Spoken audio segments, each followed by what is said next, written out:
న్యాయశాఖ, హోం, మద్య నిషేధం, ఎక్సైజ్ మరియు అగ్నిమాపక శాఖలు. మంచివారు భయపడనప్పుడు చెడు శక్తులు బలహీనమవుతాయన్నటువంటి రొనాల్డ్ రీగన్ సూక్తిని గుర్తు చేస్తూ తీవ్ర వాతావరణ పరిస్థితుల్లోనూ, పండగల సమయంలోనూ, అత్యవసరాలు, విపత్తులు, ప్రజా కార్యక్రమాలలోనూ సమయంలోనూ వ్యక్తిగత అవసరాలను పక్కన పెట్టి రాత్రింబగళ్ళు కర్తవ్యాన్ని నిర్వహించేదే మన పోలీసు దళమే. కాకి యూనిఫామ్ గౌరవం మరియు హుందాతనాన్ని భుజాన మోస్తూ ఏదైనా ఆపదొస్తే మొట్టమొదటిగా స్పందించేది వారే. వారి సేవాభావం, త్యాగస్ఫూర్తిని మా ప్రభుత్వం అత్యంత గౌరవంగా భావిస్తుంది. గత పాలనలో దెబ్బతిన్న పోలీసు వ్యవస్థ గౌరవాన్ని పునరుద్ధరించేందుకు మా ప్రభుత్వం కట్టుబడి ఉంది. గౌరవ ముఖ్యమంత్రి గారి హామీ మేరకు శాంతి భద్రతల యంత్రాంగాన్ని సమూలంగా మార్చడానికి ఈ క్రింది ఆధునీకరణ మరియు సంక్షేమ చర్యలు తీసుకుంటున్నాం. పోలీసు శాఖకు 3000 కొత్త వాహనాలను త్వరలో అందించనున్నాం. డిజిటల్ అరెస్టులు, ఆన్లైన్ మోసాల వంటి ఆధునిక నేరాలను ఎదుర్కొనేందుకు ప్రతి జిల్లాలో ప్రత్యేక సైబర్ పోలీస్ స్టేషన్ను ఏర్పాటు చేస్తున్నాం. స్మార్ట్ పోలీసింగ్ ల్యాబుల స్థాపన, కృత్రిమ మేధస్సు ఆధారిత ప్రాజెక్టులు, ఆధునిక కమ్యూనికేషన్ భద్రతా పరికరాలు, సీసీటీవీ మరియు డ్రోన్ వినియోగంలో సాంకేతికంగా దృఢమైన పోలీసు వ్యవస్థని నిర్మిస్తున్నాం.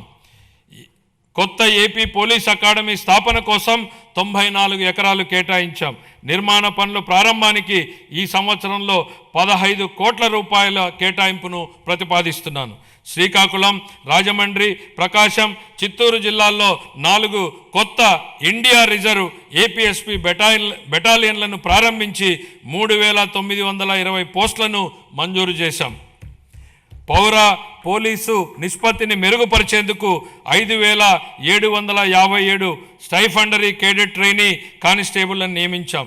శిక్షణ సమయంలో వారికి ఆర్థిక మద్దతుగా నెలవారీ భత్యాన్ని 4500 నుండి 12000 వరకు 3 రెట్లు పెంచినట్లు గౌరవ ముఖ్యమంత్రి గారు ప్రకటించారు. అమలు చేయడం జరుగుతోంది. పోలీసు సిబ్బందికి బకాయి ఉన్న టీఏడీఏలు, సెలవు సంబంధిత బకాయిలు, వైద్య రీయింబర్స్మెంట్లు తదితర చెల్లింపుల కోసం దాదాపు 500 కోట్లను విడుదల చేశాం.